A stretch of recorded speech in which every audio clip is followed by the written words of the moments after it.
Welcome to the Twinkle Talks EYFS podcast.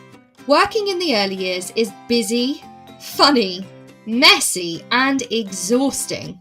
Join me, Shána, and the rest of the Twinkle EYFS team as we talk honestly about our experiences as practitioners, teachers, and professional nappy changers.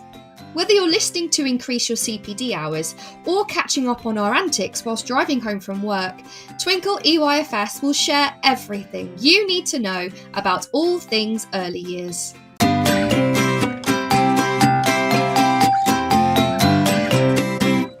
Hello, lovely listeners. It's so good, as always, to be with you again to just talk about early years stuff, right?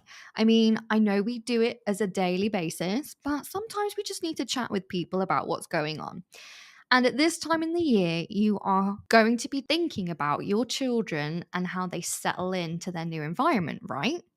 Well, this episode is just for you because I've got two of my really dear friends and colleagues, Julia and Louise, to come and talk about attachment theory, which is, of course, going to really affect your children at the beginning of the year as they start to separate from their parents and carers and settle into a new environment.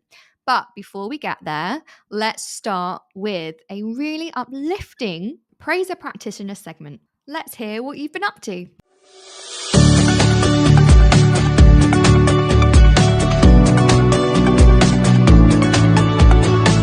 Ruth would like to celebrate her friend Morgan, who has just started a new position at the International School of Milan. My gosh, have fun, Morgan. What an exciting adventure for you to start in a new country. Well done. Laura would like to celebrate Sam Cunningham at the Reculver Primary School for taking over the reins of EYFS and getting off to a wonderful start. Oh, that's always really tricky, isn't it?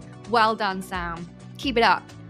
And last but certainly not least, Ellen would like to celebrate Emma Jenkinson at Kingham Primary School because she's an incredibly dedicated EYFS lead who, despite having several responsibilities, such as deputy head and Senko, always has the time to advocate for early years. Oh, it's always good to have an SLT presence for early years. Well done, Emma.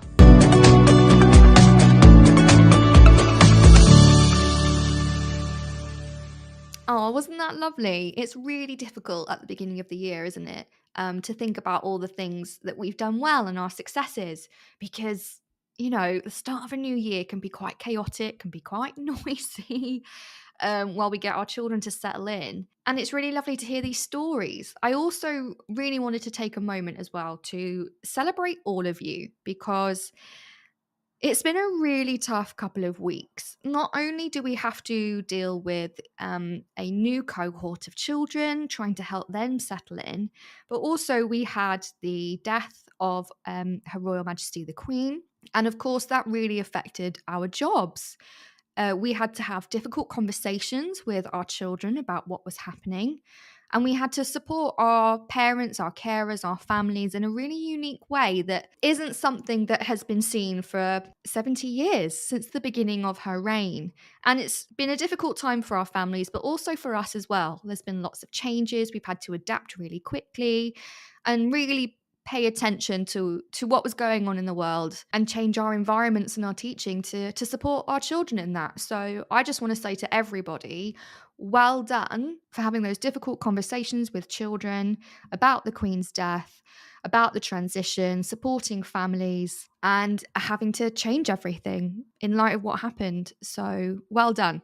Now, as we're talking about change, of course, the beginning of a new school year or a new term is, of course, it's a big change, isn't it? For us and for our children. And one of the biggest obstacles that children might face when they start a new setting is separating from their parents, their carers, their previous nurseries, their familiar adults, their childminders, and starting a new setting. And a lot of children might suffer with separation anxiety. So we noticed this is obviously a really big hot topic at this time of year for you guys. So I thought, what can we do to help you? Because it is a really big topic and it's quite difficult because every child reacts in a very different way. So I've got a special treat for you today. I've got my wonderful colleagues, Julia and Louise, who actually work for Twinkle and spend their time looking at this and developing resources for you so that you can support your children with separation anxiety as much as you can. So today we're going to have a big chat about attachment theory, how children form attachments, especially at the beginning of a school year or a setting session, and how that impacts their development.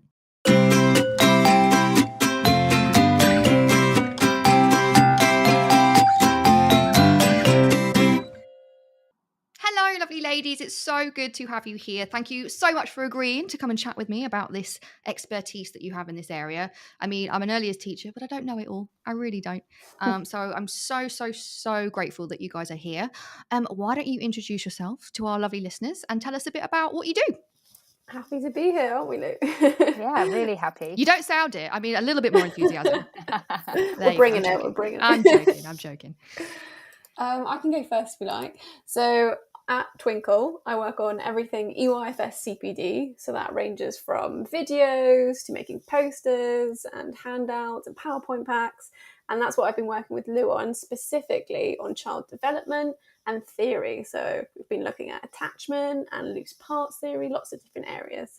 And before all that, I was a teacher and taught in the early years and beyond. Yeah, even up to and beyond. Goodness, you sound like Buzz Lightyear.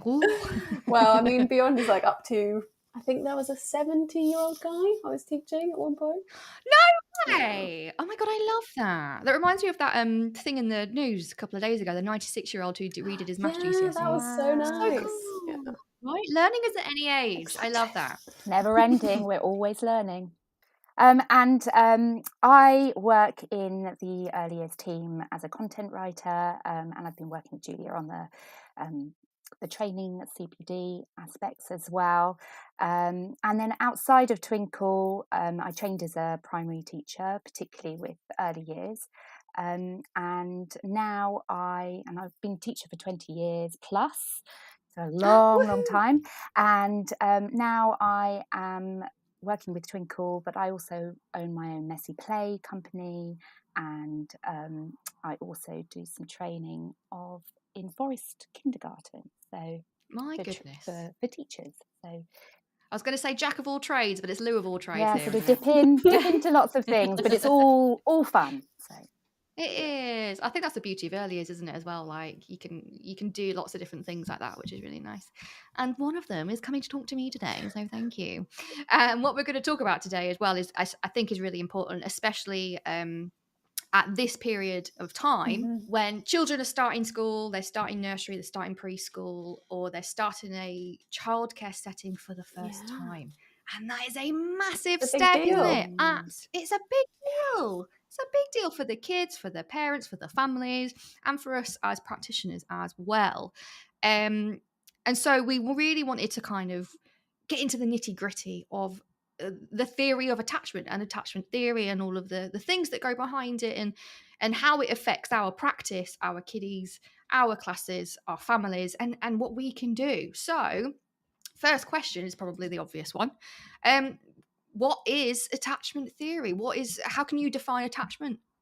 Well, I feel like the theory is a little bit different from attachment itself. So attachment we've talked about and kind of came up with a definition together in terms of it's an emotional bond between a child and a caregiver.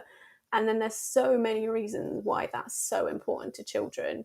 You know, it helps them to feel loved, respected and understood, and they need that in order to feel safe to learn. So it's so crucial in what we do. And attachment can affect children far beyond the early years. And that's really important to note as well. And that was something that the theory recognised. They noticed that if children struggled to form strong attachments, then later down the line, they found themselves with more difficulty socially, cognitively, and in different ways. So it's something that's really effective for children. Kind of underpins everything, doesn't it, really? It is a foundation. I mean, they can't learn effectively without good, secure attachments.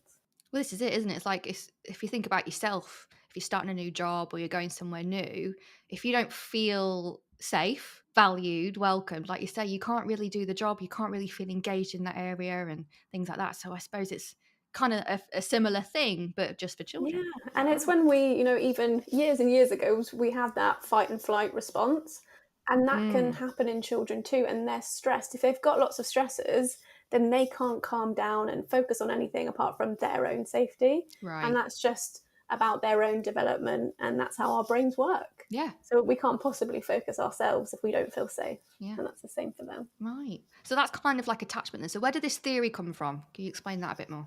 Yeah, so it initially came from John Bowlby, so people might recognise that name because it's often talked about. And then Mary Ainsworth built on it, and she did an experiment where essentially she had lots of children and their parents come in, and then she did this strange situation experiment, which it is quite strange, and I wouldn't, Wouldn't recommend it. No, I mean, I don't think you should really do it to children. What But, did she do? So basically, the parent was in the room, and so was the child, and the child was playing. And so she went through lots of different stages, but essentially she took the parent away at one point, so the child was by themselves, and they saw how they reacted. And then even at one point, a stranger came in, and they saw how they reacted with them, which, I mean, that's difficult for children. And, But, psychological experiments, they do get a bit strange. And then at one point, the parent comes back in. Right. And it's often, yes. Sorry. Everyone goes home with who they came with. Oh my gosh. That's the one panic, isn't it, in early years, especially in those first couple of weeks. Exactly. Like, was this definitely the person who brought you? We have pictures. Yeah. But the whole point was to see how the child reacted when they got reunited. And some children, that really showed a lot about their attachment styles. Right. If they were comforted by their parent quite quickly and they were upset when they left, they usually have secure attachments. Whereas if they ignored their parent for a long time and actually kind of went to do something else and they came back in, that would show signs that actually they had maybe a more difficult attachment style and it wasn't as secure. So it gave some insights into the attachment styles. Well, this is it. This is quite interesting because especially it's like coming from a practitioner's perspective, you'd think that, if the child ignores the parent when they come back in, you think, oh, great, they're fine. They're not bothered. They're independent. But then you're saying, oh no, it's actually an indicator of a difficult attachment there. So what are the different kinds of attachments? So there are 4, and this is only in this case, because it can be very different when children have settled in, and it doesn't mean that there's bad attachment there. Just in this strange situation, because they might have got used to the practitioners at that point, so it's not black and white. Yeah, as with everything, yeah. But this, because it was a one-off, it was slightly different. So there's basically 4 different attachment styles. The main one that people know is secure attachment. Mm-hmm. And then they understood that there was an anxious resistant attachment, and then an anxious avoidant attachment, and later as well a disorganized attachment, which was really hard for children. So you can look these up separately, and also people might refer to them as just anxious or just avoidant. So it's quite tricky when you look it up, but that's why we made this PowerPoint, so that people can, so essentially we have a PowerPoint all about attachment that helps talk you through it, and then you can kind of find out, how does this affect children? And also sometimes it can make you think of children in your care and think, maybe this child needs more attention and more support and a close relationship with the parent to make sure that they feel safe and happy. That's really good. And in terms of the PowerPoint you were talking about, obviously we're going to be referring to this really handy tool throughout the entire episode. What I'll do as well is I'll put a link in the description so that wherever we are, if it's Spotify, Apple, wherever, you can just click on it and it'll take you straight there. So you can even have it up and listen as you go and go through it with us, which would be quite cool. A little bit of interactivity going on here. You can take the teacher out of the school, but you can't take the school out of the teacher. It's one of those things. But actually interesting about that, in terms of the 4 different attachment styles, what would they look like in a setting? How would a parent or a practitioner kind of recognize which is which? What are the signs? What are they looking for? So as always, there's no, one thing, and every child is different and every relationship is different. So what can be nice, I think, in early years is sometimes we get to do home visits and you get to see children in a different environment to your own, which is just a nice beginning to start to understand where are they coming from essentially, and maybe how many adults they live with and things like that can start to build your understanding of children. And then that first kind of few days will be really key to seeing how parents say goodbye as well. I mean, that is a really big part of the settling in process. I know that when I was working even children that were very secure, parents weren't ready to leave sometimes, and that made it much more difficult. So, I mean, there's lots of moving elements. It doesn't just rely on their attachment styles, also relies on, how the parents feel about leaving them in the first place, even if they're really secure. So, I mean, there's lots of different things to look out for. And just in general, once they've settled down, notice, how long it takes them to settle down, and also their behavior once they do. Are they unresponsive, passive, angry, anxious, or have they kind of settled and managed to enjoy themselves with something? I mean, these all help to understand children's attachment better. No, it's really good, and it also kind of leads back into that unique child, doesn't it? Which is what the entire of early years is all about. It's that we can give as much advice and what do you call it? I don't know why cursor is stuck in my brain, because I know it's not that word. But like we can give little points to direct you, and little north stars of this is what you need to look out for. But essentially, it is about knowing your child as well.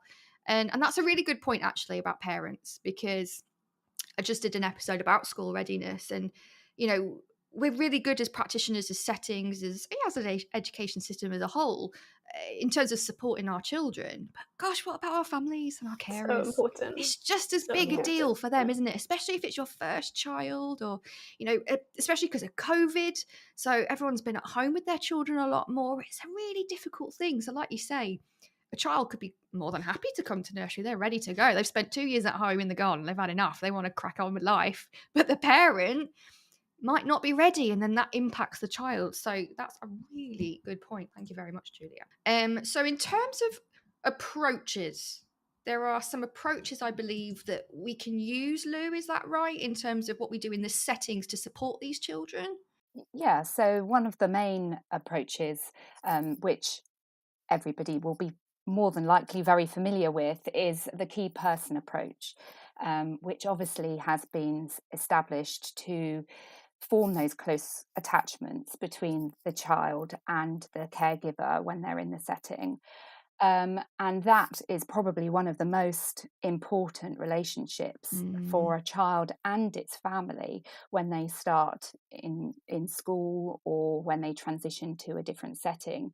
That sort of relationship needs to be focused on the emotional side, but also the caring for the child's physical needs as well.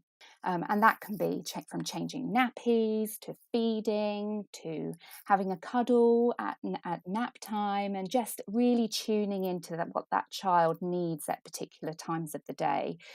And that in itself helps to secure an attachment for the child with the people that they spend a lot of time with in the settings. You know what I think that's really quite nice about that, as you were talking, it's all going back to the curriculum again, isn't it? Those prime areas, making sure Definitely. we've got, PSED at the heart, the physical communication, and it marries up, and that's really nice. It's nice to see that actually, yes, what we're doing is making sense, and this is why. And I think if you keep the child at the heart of everything that you do as a practitioner, and as a setting as a whole, that is one of the most important things. You're putting that child's needs, how they're feeling. Their feelings will go up and down during the day, and that will inevitably mean that a child feels safe. They feel that they can trust the adults that are there with them, and that they can actually have meaningful interactions, and that closeness and connection that all children and all people need. Yeah. Right. I was going to say, I'm like, I know we're talking about children, but I feel like we all need to be loved. I need to be loved too, guys. Exactly. Yeah. Yes. Can someone just do this for me as well, please? Can I have a key person? Yeah, sometimes you need someone else to give you a cuddle because you're feeling sad, and that's okay. Oh, I love it, guys. A virtual hug, right? But this is the point. I think that's really important, isn't it? Because in all my 10 years, I've used key workers. I've always had key workers in my nursery, in my section, things like that. I didn't know it was based on an attachment theory and an approach, and that's probably what 90% of the practitioners who are listening are thinking. Oh yeah, I was doing a thing. I didn't know I was doing a thing. I'm doing a thing. Great. So Yeah, definitely. can you tell us a little bit more about maybe perhaps where it came from, or how it works, or what the process was for key worker approach? What did they see, or how did it come about? So there's two different terms that we're really using here. There's the key worker approach, and then there's the key person approach, and that's quite significant in how that has changed over the years. Oh, right. So the key worker terminology that used to be used, because obviously it's changed more recently to key person, that sort of role was viewed as being sort of more of the organisational, the information about the child. And as theory and research has developed over time, it was felt that the key person approach was to do with all of what I've mentioned, to do with the key worker in terms of the organisation and the information about the child, but also that emotional relationship.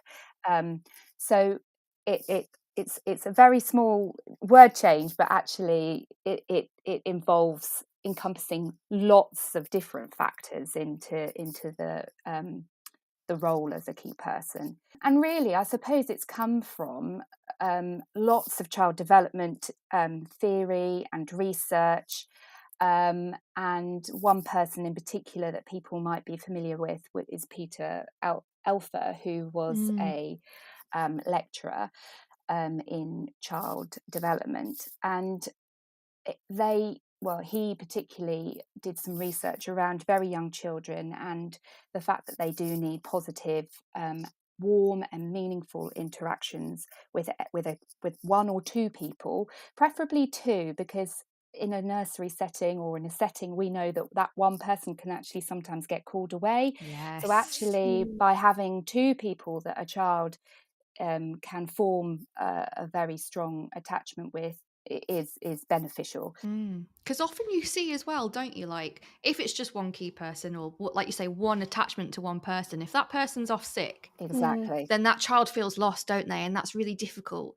And it's like they can't make that transition to be able to still continue on with their progress just because that person's not there. And in the end, it's kind of not hindering them, but it's going backwards in a way, because now they're not independent, they're dependent on just a new person, and it's not developing and they're them. just left waiting almost till that person comes back. So having one or two key people around that child is definitely beneficial. And by sort of developing that relationship, Peter Alpha suggested that children would feel less stress, less anxiety, less feeling of abandonment when they leave their primary caregivers, which would ultimately lead to the best outcomes for learning if they don't feel stressed and they aren't highly anxious and they don't feel abandoned, that they're waiting for their caregivers to come back, but actually they're allowed to fly and to enjoy themselves and to feel safe. Yeah, it reminds me, because I was just saying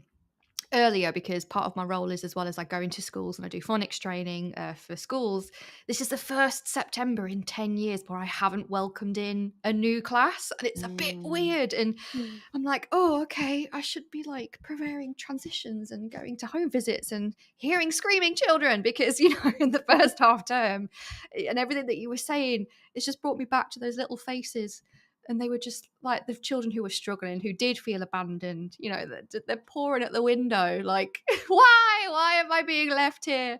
And it's really hard, isn't it? And then it's really nice to see that when you think back at the end of the year, oh, they're totally fine, they're flying, they're not bothered. And you can see the impact, can't you? You can see the difference and why it's so important. But can you tell me, obviously it's not just the kids and the children and us that are involved here. Why is the key worker, excuse me, change my terminology, I've got to keep up with the times, but the key person approach, what impact does it have on the parent and the carers and the families? Because obviously they're important as well. Yeah, so one of the other sort of terms that is quite often used is the triangle of trust.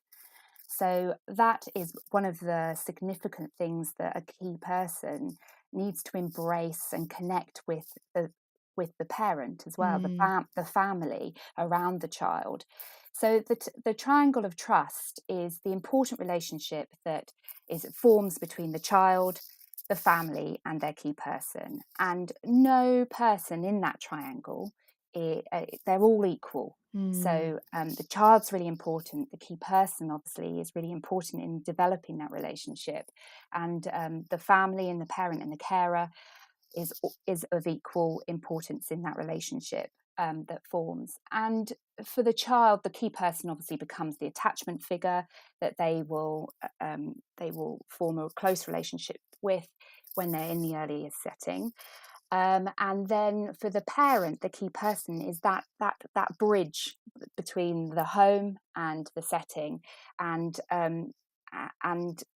the key person's role in that is fostering that relationship and helping to hold the parent in the child's mind while they're away from them. So, and that can be things like the key person talking about the significant people in their life while they're away from them, what they're doing when they get home, what they're going to do tomorrow, what they might do during the holidays, so that they're bridging that gap, so that the parent is always sort of there, even though they're physically not there, that actually the child is felt that their home is celebrated, isn't it? Really, celebrated, yeah, and that's included. word. Yeah, because like you say, I think that's the thing about early years, isn't it? Is that we try and reflect real life for these children, especially at that age. It's, you know, a lot of settings might do their first topic of all about me, or you know, me and my family.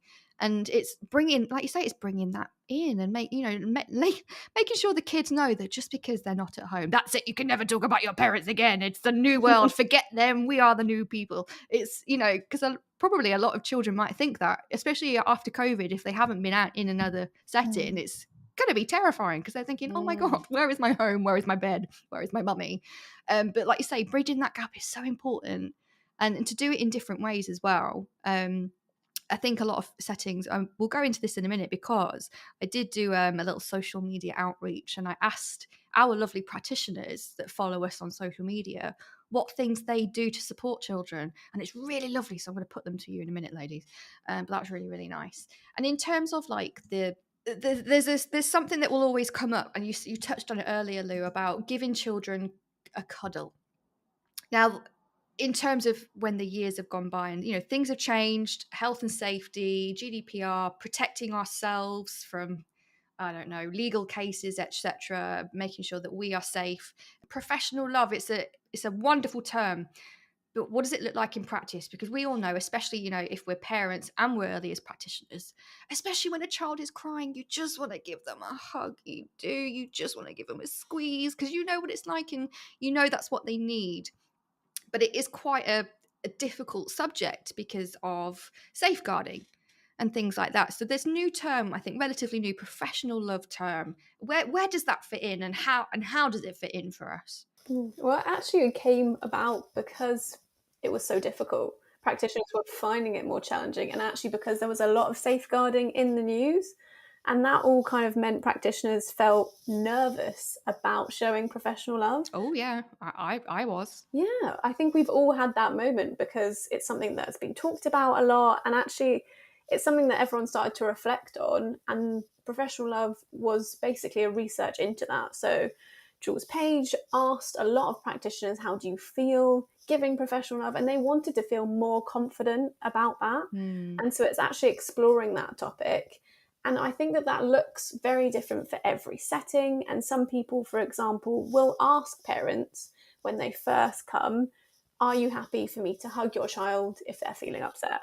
So, you know, sometimes some practitioners will talk to parents about boundaries if it makes them feel more comfortable. I think it's very important to start having that conversation with parents. I agree. And also talking about the fact that we're not there to replace them. Not all parents will think that, but they might, you know, subconsciously be, you know, nervous about their child going to a new setting and a new person being in their life.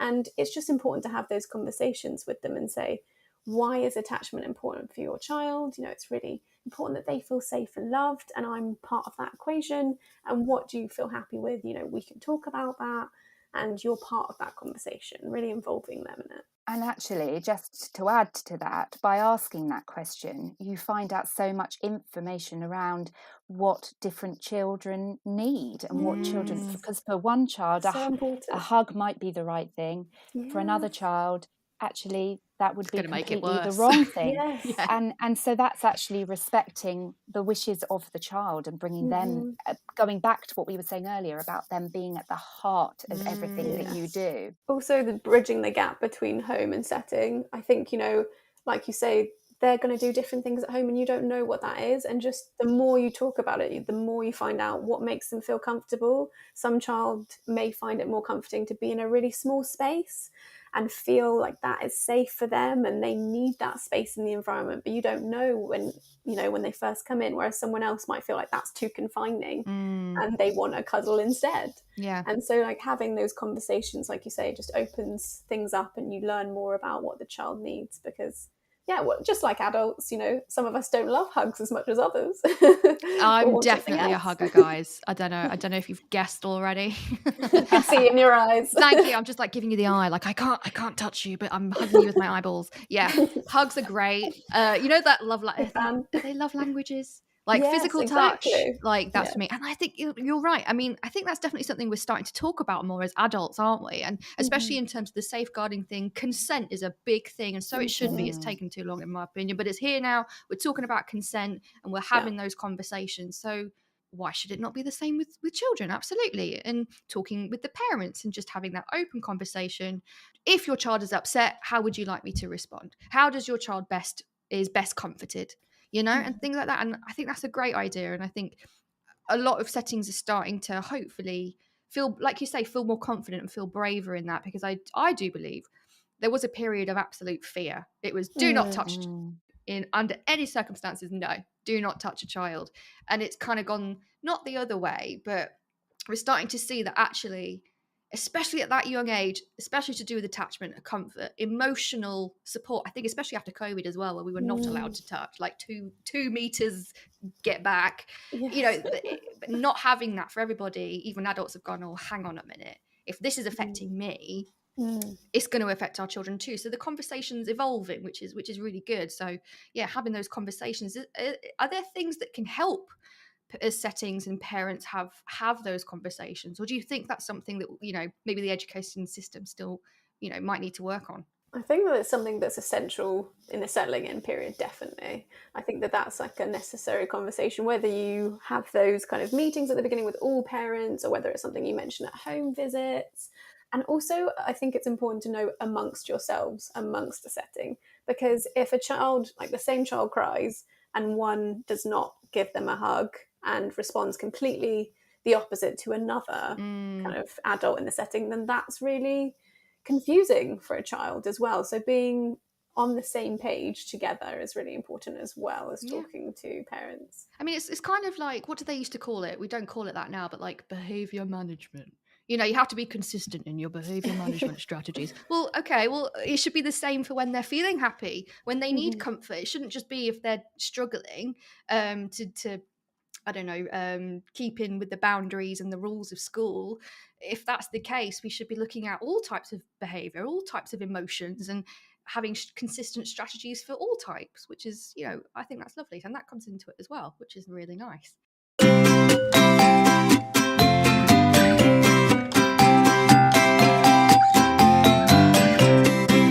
So as I said earlier, we did do a little social media shout out. I said to them, we've got Julia and Lou come in from Twinkle Team, and we're going to be talking about attachment theory. Is there anything that you want to know? Because these are the people that are going into settings, and they're kind of first responders, as it were, to the emotional side of things. And we did have a couple of questions. So the first question is from Tom Maris.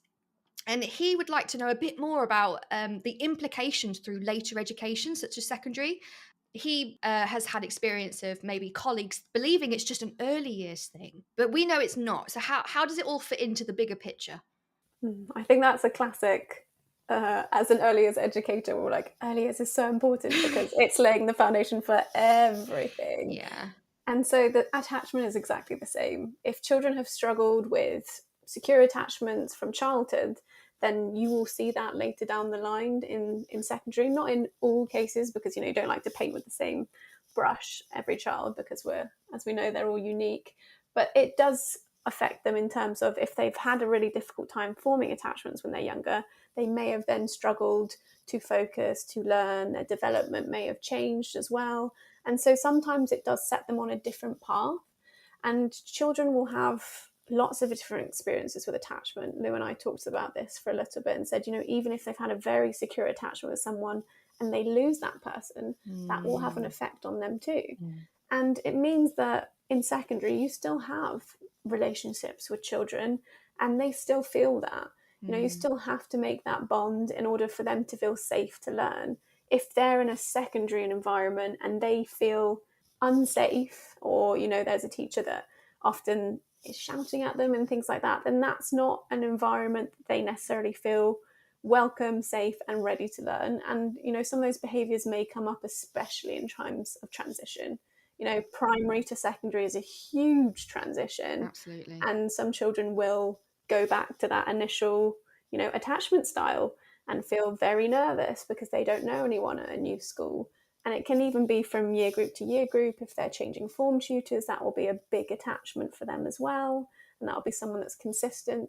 So it's important to think about, if there is a child showing more challenging behaviours, is there a way that we can tune into them and help support them? And is attachment possibly one of the causes? And I think you've made a really important point there that I think sometimes, we're all guilty of forgetting, is that attachments aren't just made when we're little.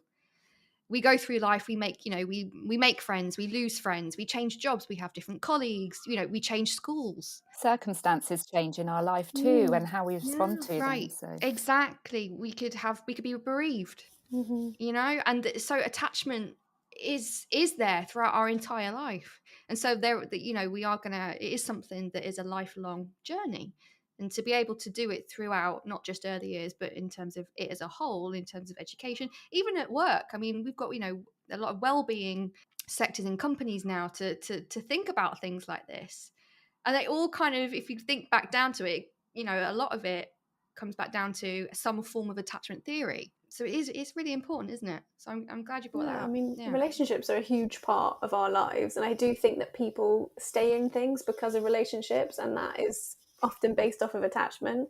I mean, I know that if you ever watch any of those school shows in secondary school, some people will say, I loved this subject and I stayed in school because of one teacher. Yeah. They will refer back to someone, and that is a really important part of, them feeling safe and enjoying learning and, having that opportunity to really tune in with someone, and that's an attachment. I mean, when you were saying that, I was thinking as well, like, we've always got that one teacher that we'll always remember, right? I've got mine. She was called Miss Reed. She was my reception teacher, and I remember her like, don't know why. Obviously, I clearly loved her when I was 4 years old. She had beautiful blonde curly hair. She was really tall, really lovely. I just thought she was a fairy. But I will always remember her name. I cannot remember what I did in that class. Can't remember a single thing, but I remember her, and I remember how it made me feel. Exactly, it made you feel. Yeah, I felt safe. I felt loved. I remember. I can't remember what happened, but I remember how it made me feel. And I think that's something that we do need to be aware of as well, isn't it? Sometimes it's not what we do, it's how we make people feel. Yeah, and somebody showing genuine interest and involvement in your life, not just seeing your life as when you're in school, actually taking an interest on all factors to do with you is hugely important, whether you're an early years or you're secondary based. Yeah, absolutely. So Tom, I hope that answers your question. We've got another question from Neve Ann. And she was just wondering, what advice do we have in terms of being gentle on parent or carer and child? She says she feels the whole process in terms of transition, settling in, etc., has become quite institutionalized. It's a big deal for all involved, especially if the child hasn't attended a nursery environment previously. So what can we do? How can we be gentle? I think that it's linked to the question we just answered in terms of being authentic and genuine.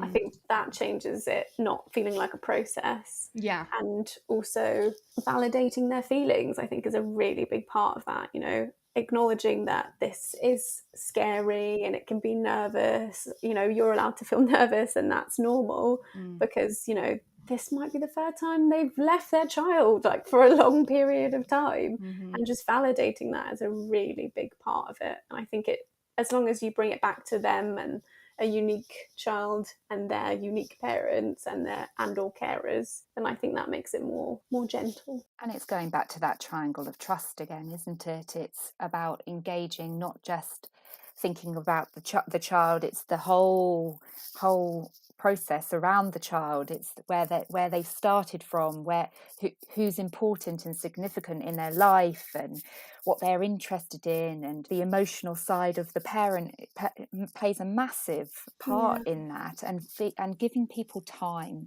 and the whole transition shouldn't be rushed. Because otherwise things do end up, for the parent or for the child, feeling unsafe or sometimes you just need that time to process, don't you? We all do. And there's never too much communication, I think, as well. I agree. Because I think some things on our side, we know that it's good for children to settle in. We know that we're going to be an important part of their lives and a key person.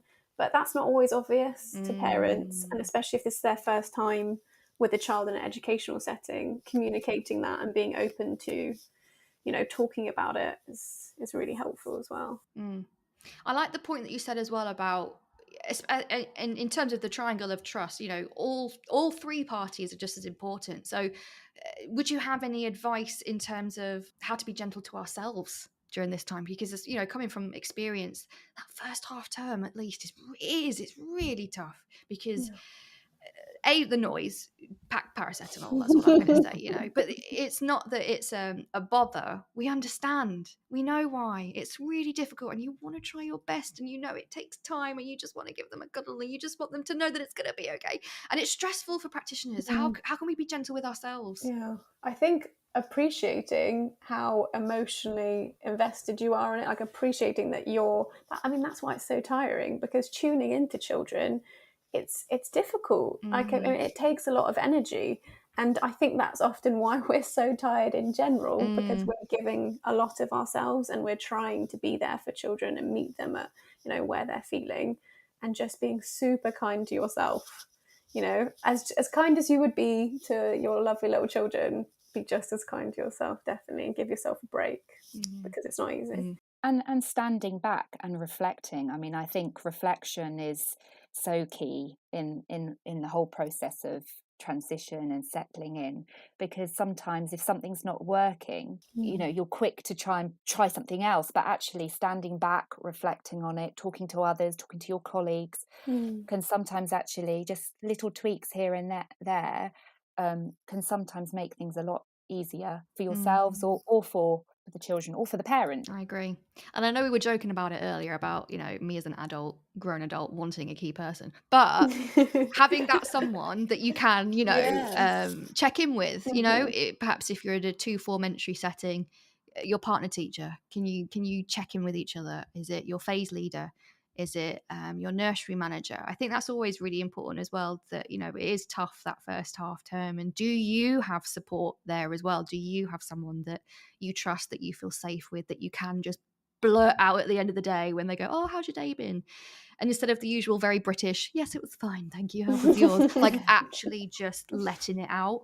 I think that's probably really important as well, is, whatever we do with our children and that triangle approach, triangle of trust, we can also do with ourselves too. So do you have people that you can check in with? I think is really nice. And making time for non-teacher talk, non-practitioner talk, just time to be you as well outside of your role, which I think sometimes it's really hard to do in September. I feel like that's the battle, isn't it? Even if it's 10 minutes. Really important. Where is that 10 minutes, Julia? I can't figure it out. I've got planning to do.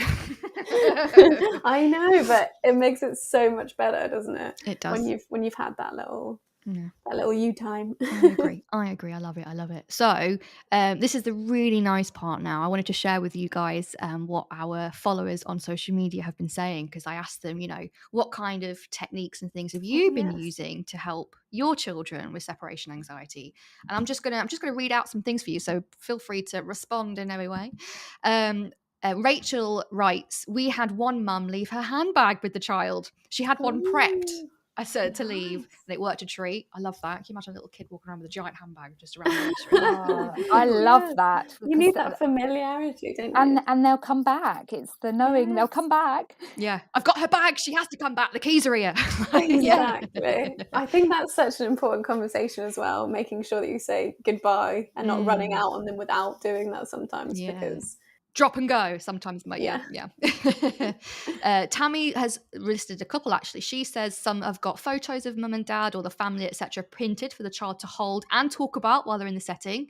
And she has also seen a little heart drawn on the child's hand. And one of the mums, dads, carers, etc., when they need a hug or they're missing their parent, they put their hands together and the child is getting a little hug. Oh, that is so cute. Isn't that cute? I love that. I want that. Get a biro, Julia. You just let me know and I'll do it with Everyone's you. going to be like, are you okay? But yeah. A lot of people have said, actually, a book called The Invisible String. Quite a lot of people have said that that's really helpful. So if you're thinking if maybe a story might be helpful, that's one a lot of people have recommended. Rihanna says, we have parents who leave an item with the child and ask them to take care of it until they come back. So throughout the session, if the child is missing them or feeling anxious, we remind them, oh, mummy and daddy will be back soon. Remember, they need to pick up their so-and-so. So that's quite nice. It's like giving them a job to do as well, a bit of purpose. Oh my goodness, right, this one is really, really sweet. Debbie says, I gave my son a photo of us both and wrote a poem on the back specifying how much he is loved. And by the time I'd be picking up, it helped him massively. Oh my God, wrote a poem. Oh, that's so cute. Wow. Isn't I it love cute? that. I love it. A lot of people have said as well, having like a scarf or something that smells like home. Just to have that multi-sensory experience is really good. Yeah. Actually, this is something that a nursery did for their new families. So Ali says, my grandson's nursery provided wooden hearts for parents to take home and decorate and then bring with them into their first day of nursery. That's That's really nice. A nice shared experience as well. And then they bring it in and they remember. I love that. Exactly. I used to have children with lunch boxes with little messages on napkins and things. It was really lovely. I've always loved that. I'm like, I would never be upset to see a note in there telling me how much I love someone. Who doesn't want that? Just a heart or something on the post-it. I love it. Oh, this is a cute one. Right. Carly says, a heart drawn on the palm of the child's hand and one on the parents. So what they do is at the door, they hold them together and they charge it up before the parent leaves. When the parent leaves, right? So it's full charge. Fully charged. I know, right? And then if they ever feel like they're losing charge, all they need to do is start there, just press the heart and it's charging them up with their parents' love again. Oh, so lovely. This is adorable. This is so cute. I love it. Oh, so yeah, there's loads of really nice ways that nurseries and settings are clearly already doing. To help provide. So isn't that just lovely? It's just heartwarming to know that, this is something that settings are already aware of or already working on, which is really lovely. And they work. That's just they're just so lovely. I don't know, it's cute. It makes your heart warm, doesn't it? It does. I really I want someone to do all of these things with me. Like, why isn't someone drawing a heart on my wrist and charging There's no it? stopping you. I'll hold you to that, Julia. We'll do a thing together. Got lots of love to give. So yeah, that is kind of the end of the whole nitty-gritty of attachment theory. Thank you so much for coming. Is there any before we do the end of the game, guys, don't worry, I haven't forgotten about the game. We're going to end on the game. Is there any kind of end message, anything that you would like to kind of sum up and let our listeners know? I think in terms of what we talked about beforehand, it's just keeping in mind that everything we've said, it's so different for every single child. And I think that that's one of those things when you look at theory, it's important to remember, because sometimes it says, this works for all children, and it's not necessarily the case. And things do change, and children's attachment styles can change as well. And so just remembering that even if they come in and find it really difficult, that they may become more secure later, and just to treat every child like, they are unique as they are. So for me, I'm going to go back to what I've said quite a few times probably, is that holding that child just at the heart of everything you do, because obviously you're going to be in a classroom with loads of different children, but actually what Julia said, what's right for one child might not be right for another, but it's about finding your way and finding a rhythm in your practice to make sure that every child is cared for in their own way. You guys making my heart melt over here. Thank you. Now, not to change the vibe or anything, but would you rather teacher edition? This is life or death questions, okay? Are you ready? I'm a bit worried about this. I'm not ready. Am I stressing you out? Okay. Yes, the tone has changed.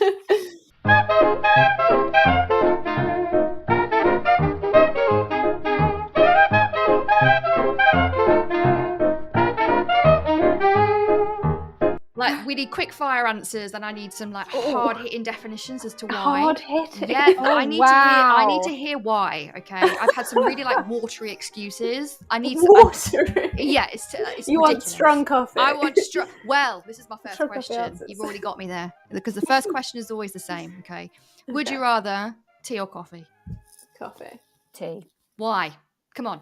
Coffee? I feel like I can already hear the wateriness in the answer. I like better. Great, that's a great answer because I like it. And I feel like the smell alone is pure joy for me. Like and the process, because I will probably sound like a muppet, but I love coffee so much, so we have like one of those grinders. Me Grind too. the beans, and that smell is pure joy. See, it depends what mood I'm in, because sometimes I'll like it and it will smell like a coffee house, and I will not Yes. mention them because there are many, and I'm not favoriting any. There are many coffee houses that I'm sure is coming to your mind right now. But then there are other times where it just smells like tobacco. Oh, I've never had that. Have you not? Have you? You definitely got beans there, have you? Oh, might check the bag then. Might be wrong. But Lou, tell me about tea, because I'm team tea as well. So tea for me, I mean, I'm quite particular on my tea, but I've just never been a coffee drinker ever. And I think coffee can be it's quite a strong taste for me. But tea for me, again, it's a bit of going back to the process of making a cup of tea. I love a brewed cup of tea coming from a teapot. For me, the best tea of the day is the first cup. Oh, you're so right. It is always the best tasting tea, and then for me, really, the rest of the day can sometimes be a bit of a disappointment. Going downhill from there. Yeah, I don't know what it is, but maybe it's something to do with the time in the morning. I give it a ritual of making my first cup of tea and making sure that it is brewed exactly right, and it has to be strong with only a little bit of milk. Well, this is it. This is another, question. Milk first or tea bag first? I don't have milk in my tea, guys. Drama. What? Who are you? Ew. I don't know. Oh my God. Don't belong. Just kick me off now. Well, for me, it's because it's brewed in a pot. It would be the milk goes in and then the tea gets poured. What? I feel like there's going to be a battle. But if I'm making it in a cup, I would put the tea bag in first and let it brew, and then I'd pour the milk in. But you wouldn't do that with a pot of tea. That makes no sense. No, because I know exactly how much you've milk, brewed it already. and I brewed it. Different tactics. Guys, I feel like this is more controversial than anything I've ever spoken about. Forget the entire episode. This is an on entire attachment podcast. theory. Yeah, like milk first or tea first is the biggest. Like, that thing. Is it a blue dress or a black dress? That thing. I feel like this is the next thing. What? Always tea bag first. If you put the milk in, it tastes funny. You can't put the tea bag in if it's in a pot.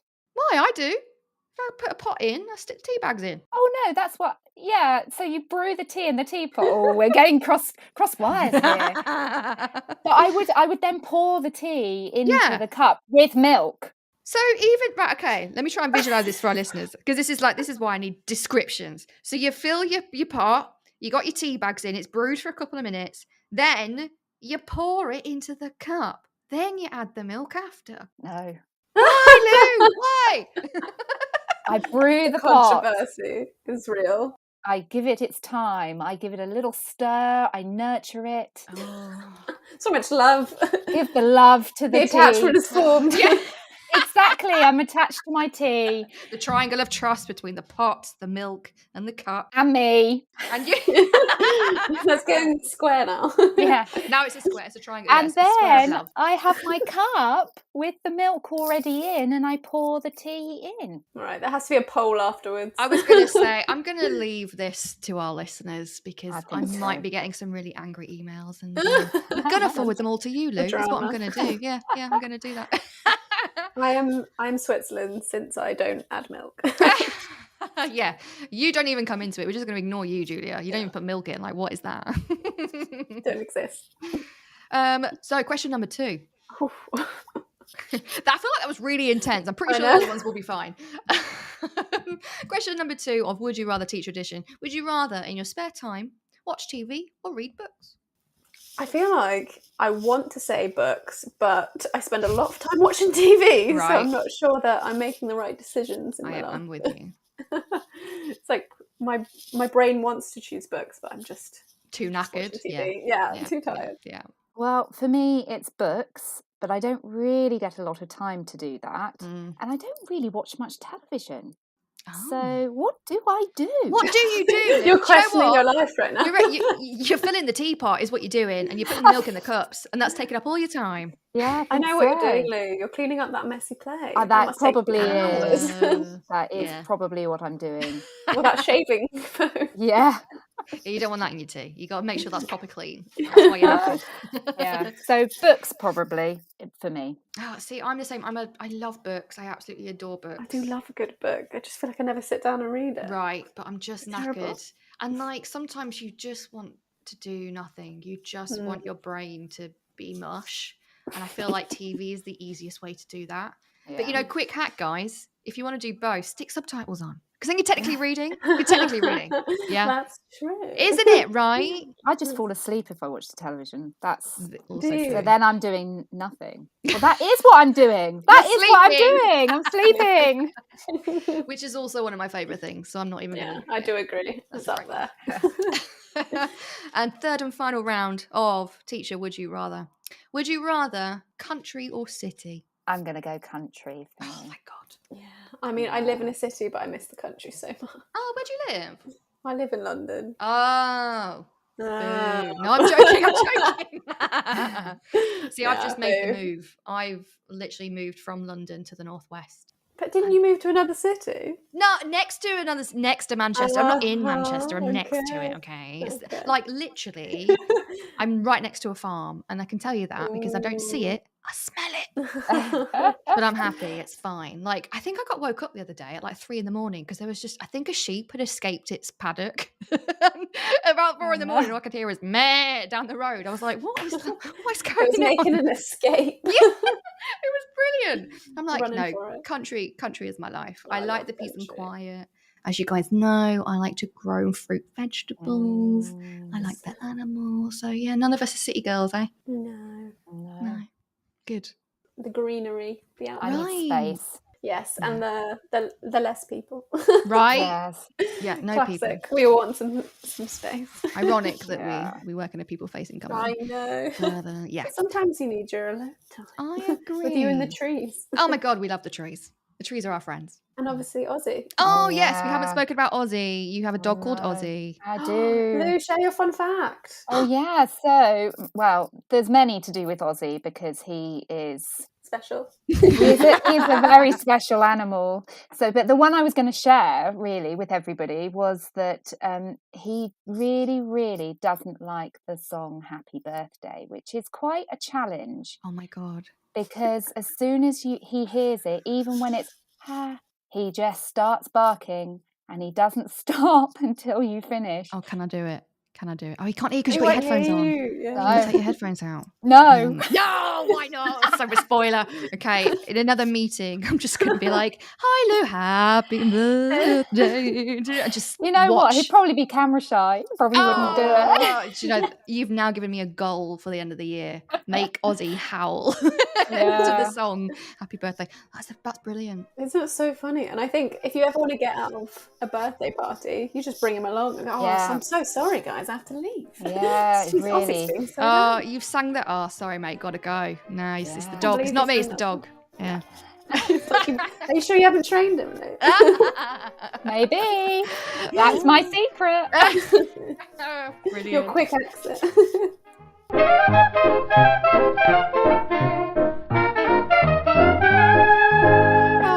Well, you guys are a bunch of fun. Thank you so much for coming on. It's been so lovely to talk to you. Just had to have a laugh. It's really great. And to share your amazing expertise.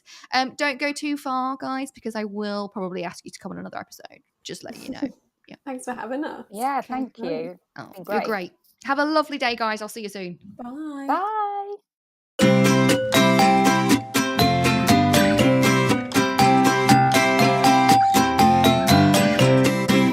Well, there we are. I really enjoyed the last section of Would You Rather. I think that's the funniest I've ever done it. These are the conversations that we have at work. This is why I love these two ladies.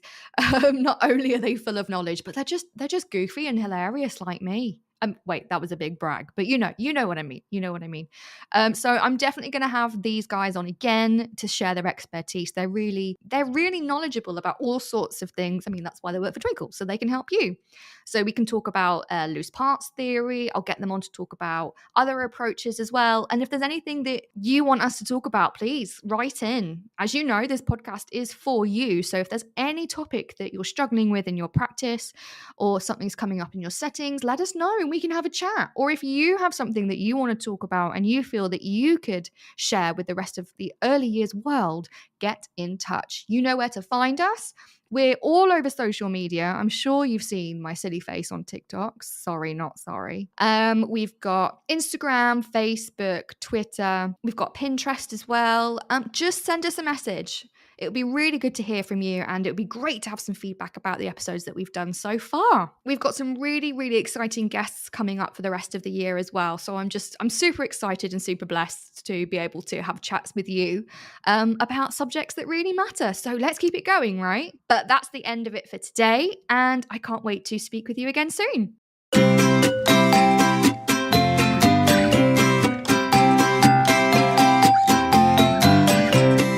So that's it from today's episode. Thanks so much for listening, and I hope you really enjoyed it. If you would like to get involved or would like to know more, come and find us on our social media sites. We have a Facebook, Instagram, Twitter, Pinterest, and TikTok account. All of the details will be in the description. And whatever you're doing, I hope you have a great day today.